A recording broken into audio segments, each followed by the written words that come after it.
বিশ্বনবী সাল্লাল্লাহু আলাইহি সাল্লামের সুরত এবং সিরাত এই সংক্রান্ত আলোচনা। মা তাওফীকি ইল্লা বিল্লাহ আলাইহি তাওয়াক্কালতু ওয়া ইলাইহি উনীব। রাসূল সাল্লাল্লাহু আলাইহি সাল্লামের জীবনের দুইটি দিক। কয়টি দিক? দুইটি দিক। একটি হলো সুরত। সুরত কি? সুরত হল রাসূল সাল্লাল্লাহু আলাইহি সাল্লামের আকার আকৃতি, দৈহিক কাঠামো। আর একটি ভাগ হলো সিরাতুন নবী সাল্লাল্লাহু আলাইহি সাল্লাম, নবীজি সাল্লাল্লাহু আলাইহি সাল্লামের জীবন চরিত, নবীজির আদর্শ, নবীজির সুন্নাত, নবীজির জীবন চলা। এটা হলো সিরাতুন নবী সাল্লাল্লাহু আলাইহি ওয়াসাল্লাম। তো সূরাতুন নবী, নবীজি সাল্লাল্লাহু আলাইহি সাল্লামের অবয়ব, তার আকার আকৃতি, এটা হচ্ছে আলোচনার বিষয়। কিসের বিষয়? আলোচনার বিষয়। আর সিরাতুন নবী সাল্লাল্লাহু আলাইহি সাল্লাম অর্থাৎ নবীজির জীবনাদর্শ আলোচনা এবং সেই আলোচনার প্রেক্ষিতে জীবন গঠন করা, এটা হলো সিরাতুন নবী সাল্লাল্লাহু আলাইহি সাল্লামের আলোচনার লক্ষ্য উদ্দেশ্য। আমাদের নবী পানপি হাবিব সাল্লাল্লাহু আলাইহি সাল্লাম কেমন ছিলেন আমাদের জানতে ইচ্ছা করে না? অবশ্যই মন চায় আমি জানবো আমার নবীজি কেমন ছিলেন। হাদিস শরীফ, বুখারী শরীফ, শামাইলে তিরমিজি যখন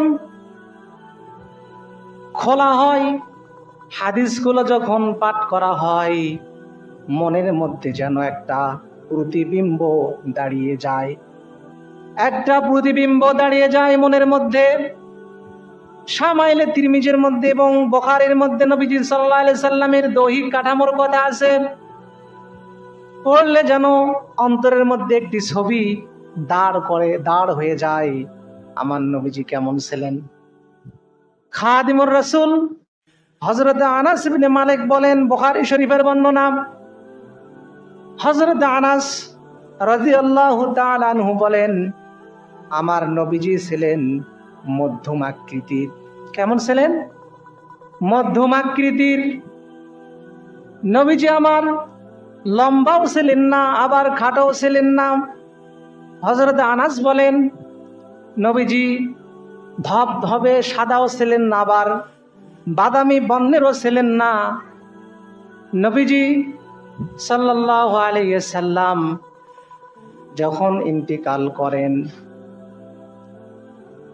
ইন্তিকালের সময় নবীজি সাল্লাল্লাহু আলাইহি সাল্লামের মাথা এবং দাড়ি মোবারকের 20টির বেশি চুল পাকা ছিল না। 20টিরও বেশি চুল পাকা ছিল না। হযরত আনাস বলেন, নবীজি সাল্লাল্লাহু আলাইহি সাল্লামের মাথা মোবারক এবং দাড়ি মোবারকের 20টিরও বেশি চুল পাকা ছিল না। তার মানে হলো 20টির কম চুল পাকা ছিল, তাই কি না?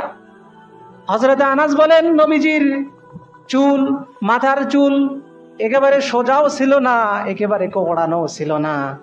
সোজা এবং কোকড়ানো এই দুই অবস্থার মাঝখানের যে অবস্থা, সে অবস্থা নবীজি সাল্লাল্লাহু আলাইহি সাল্লামের চুলের ছিল। কোন সুবহানাল্লাহ। নবীজি সাল্লাল্লাহু আলাইহি সাল্লামের মাথায় মোবারক এবং দাড়ি মোবারকের 20টিরও বেশি চুল পাকা ছিল না। কেন ছিল না? নবীজি সাল্লাল্লাহু আলাইহি সাল্লাম জাইতুনের তেল ব্যবহার করতেন। কি ব্যবহার করতেন? জাইতুনের তেল নবীজি মাথায়, দাড়িতে ব্যবহার করতেন এবং জাইতুনের তেল নবীজি সাল্লাল্লাহু আলাইহি সাল্লাম খেতেন। জাইতুনের তেলের বরকতে মাথা এবং দাড়ির চুল এগুলো সহজে পাকবে না। এই আমলটা আমরা করতে পারি জাইতুনের তেল। আল্লাহ পাক তো বলেছেন, ওয়াত্তিন ওয়াজ জাইতুন। এই জাইতুনের কথা কোরআনে আছে না নাই? এই জাইতুনের তেল অত্যন্ত বরকতময় তেল, সুতরাং আমরা এটা আমল করতে পারি, করব ইনশাআল্লাহ।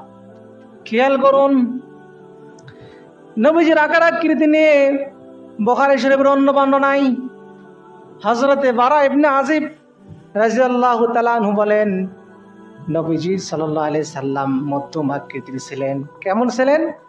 মধ্যম আকৃতির। আনাস যে বর্ণনা দিলেন মধ্যম আকৃতির। হযরতে বারা ইবনে আযিব উনি বললেন নবীজি ছিলেন মধ্যম আকৃতির। হযরতে বারা ইবনে আযিব বলেন নবীজি সাল্লাল্লাহু আলাইহি সাল্লামের দুই কাঁধের মাঝখানের জায়গা তুলনামূলকভাবে প্রশস্ত ছিল। কি ছিল? দুই কাঁধের মাঝখানের যে জায়গা এটা প্রশস্ত ছিল। আর নবীজির ঘন কালো চুল কানের লতি বরাবর ছিল। হযরতে বারা বলেন, আমি রাসূল সাল্লাল্লাহু আলাইহি সাল্লামের তুলনায় আর সুদর্শন কোনো মানুষ আমি দেখি নাই। কোন সুবহানাল্লাহ।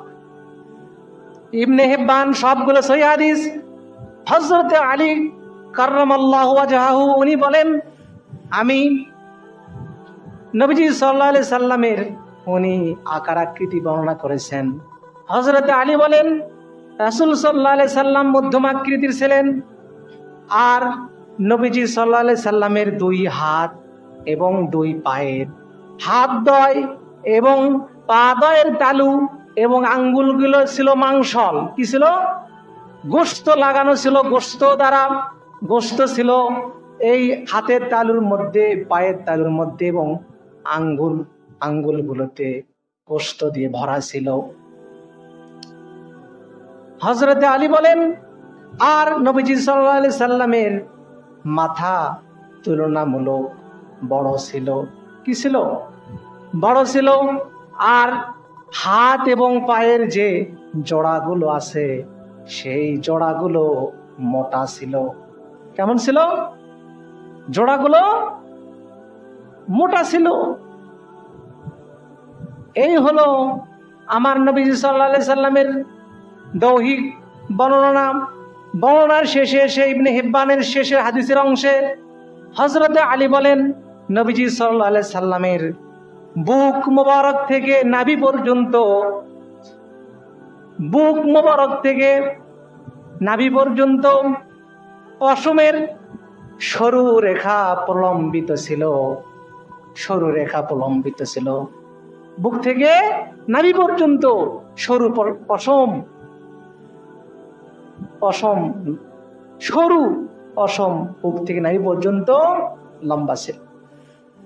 এই হলো আমার রাসূল সাল্লাল্লাহু আলাইহি সাল্লামের দৈহিক কাঠামো। খেয়াল করুন, আমার নবীজির আরেকটি দিক হলো সিরাত। সিরাত মানে হলো জীবন আদর্শ। নবীজির আচার আচরণ চলাফেরা এটা হলো আমাদের জন্য অনুকরণীয়। কি? অনুকরণীয়। আর এই দৈহিক যে বর্ণনা, দৈহিক যে কাঠামো, এই কাঠামোর ব্যাপারে আল্লাহ পাক নবীজিকে নির্দেশ দিচ্ছেন, হে রাসূল আপনি বলুন, কুল, হে নবীজি আপনি বলুন, ইন্নামা আনা বাশারুম মিসলুকুম, আমি তোমাদের মতো মানুষ। তোমাদের মতো মানুষ তার মানে রাসূল সাল্লাল্লাহু আলাইহি সাল্লাম হচ্ছেন মাটির তৈরি। কিসের তৈরি? আমরা মানুষ কিসের তৈরি? আমরা মাটির উপাদান দ্বারা তৈরি। মিন সুলালাতিম মিন তিন, সূরা হজের মধ্যে আল্লাহ বলতেছেন, আমি তোমাদেরকে মাটির নির্যাস থেকে আমি তৈরি করেছি।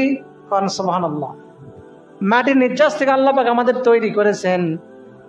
যেহেতু নবীজি বললেন আমি তোমাদের মতো মানুষ, তার মানে হলো আমাদেরকে যেমন মাটির উপাদান দ্বারা তৈরি করা হয়েছে, মাটি দ্বারা তৈরি করা হয়েছে, আল্লাহ পাক নবীজি সাল্লাল্লাহু আলাইহি সাল্লামকেও মাটি দ্বারা তৈরি করেছেন। সাধারণ মাটি নয়, নবীজি সাল্লাল্লাহু আলাইহি সাল্লামকে আল্লাহ পাক রিয়াজুল জান্নাতের মাটি দ্বারা তৈরি করেছেন। কোথাকার মাটি? রিয়াজুল জান্নাত। যারা হজ করেছেন, উমরা করেছেন, রিয়াজুল জান্নাত একটা জায়গা আছে, জান্নাতের টুকরা বলা হয়। আল্লাহ পাক নবীজিকে ওই জায়গার মাটি দ্বারা সৃষ্টি করেছেন। সুবহানাল্লাহ। সুতরাং আকীদা সাফ। অনেকে রাসূল সাল্লাল্লাহু আলাইহি সাল্লামকে বলে নূরের তৈরি, যে নূরের তৈরি বললে হয়তো নবীজির শান মান মর্যাদা বৃদ্ধি করাবে। আসলে কিন্তু তা না। আল্লাহ পাকের কাছে নূরের চেয়ে মাটির দাম আল্লাহ পাকের কাছে বেশি। কারণ সুবহানাল্লাহ। খেয়াল করুন নবীজি সাল্লাল্লাহু আলাইহি সাল্লামের সম্পর্কে আল্লাহ পাক পবিত্র কালামুল্লাহতে বলতেছেন, নবীজি আমার ছিলেন অত্যন্ত দয়াবান। কেমন ছিলেন? অত্যন্ত সহানুভূতিশীল। মুমিনরা কোনো কষ্টের মধ্যে পতিত হলে মুমিনদের কষ্টে নবীজি কষ্ট পেতেন, দুঃখ পেতেন। সে কথা আল্লাহ পাক বলতেছেন, লাকাদ জাআকুম রাসূলুম মিন আনফুসিকুম, অবশ্যই তোমাদের মধ্য থেকে একজন রাসূল তোমাদের নিকট আগমন করেছেন। আজিজুন আলাইহি মা আনিতুম হারিস, সেই নবীজি, এই নবীজি হচ্ছেন, যদি তোমরা কোনো মুমিনরা যদি কোনো কষ্ট পায় তাহলে নবীজিও সেই কষ্ট পান। হারিসুন আলাইকুম, আর নবীজি তোমাদের জন্য মঙ্গল কামনাকারী। কি কামনাকারী? মঙ্গল কামনাকারী। নবীজি হলেন আমাদের জন্য মঙ্গল কামনাকারী। আর নবীজি হচ্ছেন বিল মুমিনিনা রাউফুর রহিম, নবীজি হচ্ছেন মুমিনদের প্রতি অত্যন্ত স্নেহশীল, দয়াবান। কারণ সুবহানাল্লাহ। আল্লাহ পাক নবীজির কথা এই সাহাবাদের প্রতি, মুমিনদের প্রতি নবীজি যে সদয় ছিলেন, আর কঠোর কাদের প্রতি ছিলেন, কঠোর কাদের প্রতি ছিলেন? আল্লাহ পাক বলতেছেন মুহাম্মাদুর রাসূলুল্লাহ, নবীজি মুহাম্মদ আল্লাহর রাসূল, ওয়াল্লাযীনা মাআহু, এবং তার সাহাবায়ে কেরামগণ, আশিদ্দাউ আলাল কুফার, কাফেরদের প্রতি তারা কঠোর, কাফেরদের প্রতি সবচাইতে কঠোর। নবীজি সাল্লাল্লাহু আলাইহি সাল্লাম ছিলেন অত্যন্ত লাজুক। কেমন ছিলেন? লাজুক ছিলেন। অত্যন্ত লজ্জাশীলতা রাসূল সাল্লাল্লাহু আলাইহি সাল্লামের চরিত্রের মধ্যে ছিল। যার লজ্জা নেই তার কি নেই? ঈমান নেই। মান লা হায়া লাহু লা ঈমানা লাহু, যার লজ্জা নেই তার ঈমান নেই। আল হায়াউ শুবাতুম মিনাল ঈমান, লজ্জা হচ্ছে ঈমানের অন্যতম একটি শাখা।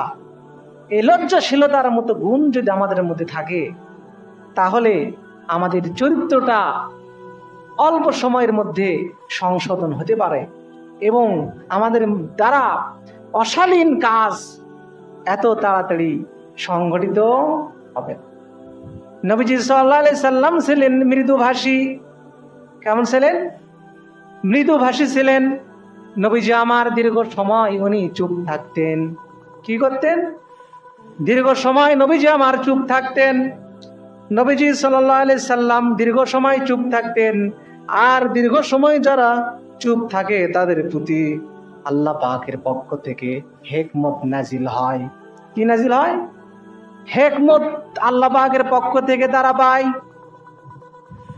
আর নবীজি সাল্লাল্লাহু আলাইহি সাল্লাম ছিলেন অত্যন্ত সরল। কেমন ছিলেন? অত্যন্ত সরল ছিলেন। সাদামাটা জীবন যাপন করতেন, সাদামাটা ছিলেন। আর নবীজি আমার নিজের কাজ নিজে করতেন, নিজের কাজ নিজে করতেন। যেমন কাপড় পরিষ্কার করা, ঘর পরিষ্কার করা, নিজের জুতা নবী করিম সাল্লাল্লাহু আলাইহি সাল্লাম নিজেই ঠিক করতেন। নিজের কাজ নিজে করা। আমরা তো মাশাআল্লাহ একটা কাজ নেই বাইরে যাই, যদিও পারবো, কিন্তু আমাদের বিবিরা হয়তো অনেক ব্যস্ত থাকেন, তারপরও আমাদের কাপড় চোপড় সব কিছু দায়িত্ব তাদের উপর আমরা দিই, তাই কি না? এমন আমরা আছি যে গোসল করে আমরা চেঞ্জ করে কাপড়টা ওখানে রেখে দেই, আমরা কিন্তু পরিষ্কার করি না। পরিষ্কার করি কি? যদি আমরা নিজের কাজগুলো করি তাহলে রাসূল সাল্লাল্লাহু আলাইহি সাল্লামের আদর্শের সাথে আমাদের আদর্শটা মিলে যাবে। আর মিলতেই তো হবে, তাই কি না? মেলার কথা আল্লাহ পাক অনেক জায়গায় বলেছেন। খেয়াল করুন, নবীজি যে বলেছেন ফাত্তাবিউনি, আমাকে অনুসরণ করো। কি করো? ফাত্তাবিউনির এই শব্দের মূল অক্ষর তিনটি। মূল অক্ষর কয়টি? তাবাইন। তাবাউন মানে হচ্ছে নকল করা। কি করা? নকল করা, অর্থাৎ রাসূল সাল্লাল্লাহু আলাইহি ওয়াসাল্লাম যা করছেন আমিও তাই করব। এর নাম হচ্ছে ইত্তিবা, এর নাম ইত্তিবা, অনুসরণ করা। নবীজি সাল্লাল্লাহু আলাইহি সাল্লামের আচরণ ছিল অমায়িক। কেমন ছিল? অমায়িক আচরণ ছিল। নবীজি সাল্লাল্লাহু আলাইহি সাল্লামের চরিত্রের মতো আর চরিত্রবান পৃথিবীতে আসবেন না, আর আসবেন না। নবীজি আমাদেরকে বলেছেন আকমালুল মুমিনিনা ঈমানান আহসানুহুম খুলুকান। নবীজি বলেন তোমাদের মধ্যে ওই ব্যক্তি পরিপূর্ণ ঈমানদার। আকমালুল মুমিনিনা ঈমানান, ঈমানের দিক দিয়ে ওই ব্যক্তি পরিপূর্ণ ঈমানদার। আহসানুহুম খুলুকান, যার আচরণ চরিত্র স্বভাব চরিত্র যার ভালো, সে হচ্ছে পরিপূর্ণ ঈমানদার। নবীজি বলেন বুইসতু লিউতাম্মিমা মাকারিমিল আখলাক, আর আমি এই চরিত্রের উত্তম চরিত্রের পরিপূর্ণতা দানের জন্য আমি আল্লাহ পাকের পক্ষ থেকে প্রেরিত হয়েছি। কোন সুবহানাল্লাহ। খেয়াল করুন, নবীজি সাল্লাল্লাহু আলাইহি সাল্লাম আমার ছিলেন নরম হৃদয়ের অধিকারী। কেমন হৃদয়ের? নরম হৃদয়। নরম হৃদয় বান হওয়া হচ্ছে ইমানদারদের বৈশিষ্ট্য। কাদের বৈশিষ্ট্য? আর কঠোর কর্কশ রূঢ় ওই ধৈর্য স্বভাবের বৈশিষ্ট্য হলো কাফেরদের। যারা নরম হৃদয়ের হবে তারা জান্নাতে যাবে। কোথায় যাবে? যারা নরম স্বরে কথা বলবে তারা জান্নাতে যাবে। নবীজি সাল্লাল্লাহু আলাইহি সাল্লাম বলতেছেন লিনুল কালাম, চারটি আমল যদি কেউ করতে পারে অন্যান্য ফরজ আমলের পাশাপাশি, আল্লাহ পাক তাকে জান্নাত দান করবেন। কয়টা আমল? লিনুল কালাম, নম্র স্বরে কথা বলা। কেমন স্বরে? নম্র স্বরে কথা বলা। ওই যে লোকমান হাকিম যখন তার পুত্রকে নির্দেশ দিচ্ছিলেন, উনি বলতেছিলেন ওয়াগুযুয মিন সাওতিকা, হে আমার পুত্র যখন তুমি কথা বলবে নম্র স্বরে কথা বলবে। কেমন ভাবে কথা বলবে? নম্র স্বরে কথা বলবে। সূরা লোকমান। কারণ ইন্না আনকারাল আসওয়াতি লা সাউতুল হামির, একমাত্র গাধার স্বর হচ্ছে কর্কশ স্বর। কিসের স্বর? যারা আমরা উচ্চ স্বরে কথাবার্তা বলি, আল্লাহর কোরআনের ভাষায় আমাদের আওয়াজটা হলো গাধার আওয়াজের মতো। কিসের আওয়াজের মতো? গাধার আওয়াজের মতো। মুরব্বীরা একটা কথা বলতো আগে, যে বড় কথার স্বামী হলো ছোট কথা। বড় কথার স্বামী হলো ছোট কথা। কথা যদি বিজ্ঞতাপূর্ণ হয়, কথা কিন্তু জোরে বলতে হয় না। খেয়াল করুন, তাহলে নবীজি বললেন চারটি আমল করলে জান্নাতে যাবে। এক নম্বর হল লিনুল কালাম। লিনুল কালাম, নম্র স্বরে কথা বলো। অসিলাতের রেহাম, আত্মীয়তার সম্পর্ক রক্ষা করতে হবে। অসল্লুল আরহাম, অসল্লি বিল্লাইলি ওয়ান নাসি নিয়াম। আর হচ্ছে আত্মীয়তার সম্পর্ক রক্ষা করতে হবে। আর হলো অন্যকে সালাম দিতে হবে। আর কি? মানুষ যখন ঘুমিয়ে পড়ে তখন তুমি তাহাজ্জুদের নামাজ আদায় করবা। কিসের নামাজ? তাহাজ্জুদের নামাজ আদায় করবা, তাহলে তুমি জান্নাতে যেতে পারবা। কোন সুবহানাল্লাহ। খেয়াল করুন, আমার নবীজি সাল্লাল্লাহু আলাইহি সাল্লাম ছিলেন অত্যন্ত ভদ্র। কেমন ছিলেন? অত্যন্ত ভদ্র। ভদ্রতা এখন শালীনতা আমাদের মাঝ থেকে উঠে যাচ্ছে, তাই কি না? সব জায়গায় লক্ষ্য করা যায় যে কেমন যেন অভদ্র আচরণ সব জায়গায়। এমনকি শিক্ষা প্রতিষ্ঠানের ছাত্ররাও এখন যেখানে ভদ্রতা শেখানো হয় সেখানে অভদ্র, বেয়াদবি আছে না? তাহলে কেন অভদ্র হচ্ছে? শিক্ষা প্রতিষ্ঠানে পড়াশোনা করে তারা শিক্ষককে মারধর করতেছে, শিক্ষককে বের করে দিচ্ছে, আছে না? নিজের রাগ আক্রোশে শিক্ষককে বের করে দেয়, বেয়াদবি করতেছে। তারা ভদ্র হচ্ছে না, তারা শালীন হচ্ছে না, অশালীন হচ্ছে তারা। কেন তারা হচ্ছে, এরকম কেন হচ্ছে? এর কারণটা হলো নবীজি সাল্লাল্লাহু আলাইহি সাল্লামের আদর্শের কথা শুধু মসজিদে আলোচনা করলে কি হবে? হবে? শুধু কি মসজিদে আলোচনা করলে হবে? শুধু মসজিদে আলোচনা করলে বাচ্চারা কি ভদ্রতা শিখবে? মসজিদে কতক্ষণ থাকে? 30 মিনিট বক্তব্য, সর্বোচ্চ 30 মিনিট। কত মিনিট? 30 মিনিট আলোচনা হয়। তাহলে রাসূল সাল্লাল্লাহু আলাইহি সাল্লামের জীবনে যদি আমরা অনুসরণ করি, সাহাবায়ে কেরামদের জীবনে যদি অনুসরণ করি, আমরা ভদ্র হতে পারবো, আমরা ভদ্র হতে পারবো, আমরা শালীন হতে পারবো, আমরা কোমল হৃদয়ের অধিকারী হতে পারবো, আমাদের আচরণ ভালো হবে, ভালো মানুষ আমরা হতে পারবো। তাহলে আমাদের বাচ্চারা কিভাবে ভালো হবে, ভদ্র হবে, চরিত্রবান হবে, আদর্শবান হবে? আমাদের বাচ্চারা চরিত্রবান হবে, আদর্শবান হবে, তার আগে একটা প্রশ্ন। এই যে বাচ্চাদের ভিড়, ছাত্রছাত্রীদের ভিড়, মাদ্রাসায় বেশি না স্কুলে বেশি? মাদ্রাসায় বেশি না কলেজে বেশি? খেয়াল করুন, কোথায় বেশি? স্কুলে বেশি। কোনো বিধর্মীর উপর চাপানো নয়। সারা বাংলাদেশের প্রত্যেকটা প্রতিষ্ঠানে প্রাইমারি থেকে বিশ্ববিদ্যালয় পর্যন্ত সব কিছু পড়ানো হয়, শুধু আল্লাহর কোরআনটা পড়ানো হয় না। আল্লাহর কোরআন পড়ানো হয়, কোরআন পড়ানো হয় না। যে কোরআন ভালো মানুষ তৈরি করার, চরিত্রবান, নৈতিক নীতির আদর্শবান নাগরিক তৈরি করার নির্দেশ দেয়, যে কোরআন সেদিকে নির্দেশ করে, যে সাহাবায়ে কেরামদের জীবন আদর্শ, রাসূল সাল্লাল্লাহু আলাইহি সাল্লামের চরিত্র আদর্শ মানুষ গঠনের ক্ষেত্রে অনুসরণীয়, সেই রাসূলের জীবনে, সাহাবায়ে কেরামদের জীবনে কিন্তু স্কুল কলেজ ভার্সিটিতে পড়ানো হয় না। হয় নাকি? পড়ানো হয় না। এগুলো অন্তর্ভুক্ত করা দরকার আছে না নাই?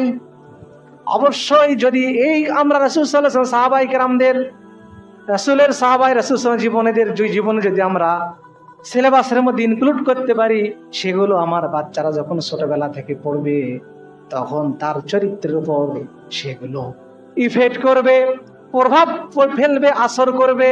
কারণ সুবহানাল্লাহ, তাহলে বাংলাদেশে এত মুসলমান স্বাধীন হওয়ার পর, পাকিস্তান পিরিয়ড থেকে, ব্রিটিশ পিরিয়ড থেকে আজ পর্যন্ত সাহাবায়ে কেরামদের জীবনে কেউ কি পড়েছেন? সাহাবায়ে কেরাম একটা সাহাবার জীবনে কি পড়েছেন? একজন সাহাবীকে যদি অনুসরণ করা হয় তাহলে আপনি হেদায়েত প্রাপ্ত হবেন। নবীজি বলেছেন, একজন সাহাবীকে যদি অনুসরণ করা হয় হেদায়েত প্রাপ্ত হবেন। একজন সাহাবীর জীবনে যদি একটা সিলেবাসের মধ্যে থাকে, তাহলে সেই ছেলের জীবনের মধ্যে প্রভাব পড়বে। কেন এটা হচ্ছে না? কেন হচ্ছে না? এটা হবে, আইন পাশ করতে হবে। কি করতে হবে? আইন পাশ করতে হবে। আইন কোথায় পাশ হয়? আইন কোথায় তৈরি হয়? শিক্ষা মন্ত্রণালয়ে, প্রাণী হেডমাস্টার, বিশ্ববিদ্যালয় ভিসি। হ্যাঁ, আইন কোথায় তৈরি হয়? সংসদ ভবনে। কোথায়? সংসদ ভবনে আইন তৈরি হয়, বিভিন্ন আইনের সংস্কার হয়। সেই জায়গাতে তারাই চাইবে স্কুল কলেজ ভার্সিটিতে রাসূলের জীবনী পড়ানো হোক, সাহাবায়ে কেরামদের জীবনী পড়ানো হোক, যারা রাসূলকে আদর্শ হিসেবে মানতে চায়। যারা শরিয়া আইন চায় তারাই চাইবে। যারা শরিয়া আইন চায় না, রাসূলের আদর্শকে যারা ভ্যালু দেয় না, আর সাহাবায়ে কেরামদের আদর্শকে যারা ভ্যালু দেয় না, তাদেরকে যদি আমরা পাইকারি হারে সেখানের মধ্যে ঢুকাই, ভোট দেই, সাপোর্ট করি, বিভিন্নভাবে অর্থনৈতিকভাবে সহযোগিতা করি, তারা কিন্তু কখনো চাবে না সাহাবায়ে কেরামদের আদর্শ স্কুল কলেজে পড়ানো হোক। কারণ তাদের আদর্শ হলো ইহুদি খ্রিস্টানদের মতো। কাদের মতো? ইহুদি খ্রিস্টানরা এই ব্রিটিশ আইন তৈরি করে গেছে। ব্রিটিশরা মুসলমান, ব্রিটিশরা কি ছিল? তারা ছিল খ্রিস্টান, ছিল ইহুদি, ছিল তাদের এমনকি কারো ধর্মই নেই, দেয়ার ইজ নো গড। তারা নাস্তিক ছিল অলমোস্ট। কি ছিল? তাদের পৃথিবীটাই সব কিছু। এই যুক্তরাজ্য, ইউনাইটেড কিংডম, এই যুক্তরাজ্য এরা সারা পৃথিবীটাকে শাসন করেছে। কেন জানেন? আর মূল লক্ষ্য উদ্দেশ্য মূল কারণটা ছিল এদের দুনিয়াটাই আসল, এদের কোনো পরকাল ছিল না। কি ছিল না? পরকাল ছিল না। দেশ দখল করাই ছিল এদের কাজ। যে দেশটার উপর দেখতো সেটা দেশ তারা দখল করত। বিভিন্ন ভাবে তাদের সাম্রাজ্যবাদী তারা সারা পৃথিবীতে ছড়িয়ে দিয়েছিল। সেই ব্রিটিশদের আইন এখনো বাংলাদেশে আছে না নাই? আছে না নাই? অথচ আল্লাহ বলছেন আলা লাহুল খালক ওয়া আল আমর, কোরআনের কথা, আমার সৃষ্টি আইন চলবে আমার। খেয়াল করুন সম্মানিত হাজিরিন, সেই নবীজির আদর্শের কথা, সাহাবায়ে কেরামদের আদর্শের কথা বলতে গিয়ে, প্রতিষ্ঠিত করতে গিয়ে আমাদের উপর জুলুম আসবে। কি আসবে?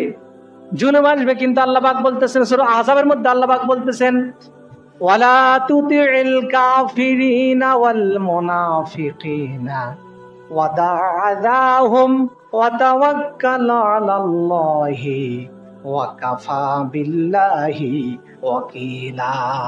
আল্লাহু আকবার।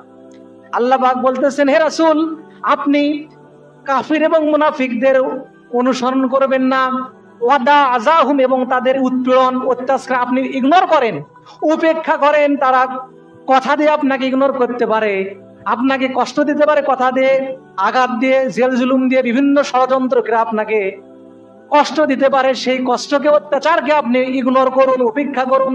ওয়া তাওয়াক্কাল আলাল্লাহ, আর আল্লাহর কাছে আপনি, আল্লাহর উপর আপনি তাওয়াক্কুল করেন। ওয়া কাফা বিল্লাহি ওয়াকিলা, কার্যনির্বাহী রূপে আল্লাহ পাকই যথেষ্ট করেন। আল্লাহু আকবার। তার আগে আল্লাহ পাক বলতেছেন অবাশশিরিল মুমিনিনা, হে রাসূল আপনি মুমিনদেরকে আপনি সুসংবাদ দেন বিআন্না লাহুম মিনাল্লাহি ফাদলান কাবীরা, কারণ আল্লাহ পাকের পক্ষ থেকে তাদের জন্য, মুমিনদের জন্য বিরাট পুরস্কার রয়েছে। সুবহানাল্লাহ। কেমন পুরস্কার? বিরাট পুরস্কার রয়েছে। সম্মানিত হাজিরিন, যতটুকু আলোচনা হলো নবীজির সিরাত নিয়ে, আর আলোচনা দীর্ঘায়িত করব না। অনেক আলোচনা নবীজির সিরাত, এই রবিউল আউয়াল মাস ইনশাআল্লাহ আমরা নবীজির সিরাত নিয়ে আলোচনা করব, নবীজির আদর্শকে নিয়ে আলোচনা করব, যাতে আমরা বাস্তব জীবনে সেটা বাস্তবায়ন করতে পারি, নবীজির আদর্শ যেন ফলো করতে পারি। যতটুকু আলোচনা হলো আল্লাহ পাক আমাদের বাস্তব জীবনে আমল করার তৌফিক দান করুন। পড়ছি আল্লাহুম্মা আমিন।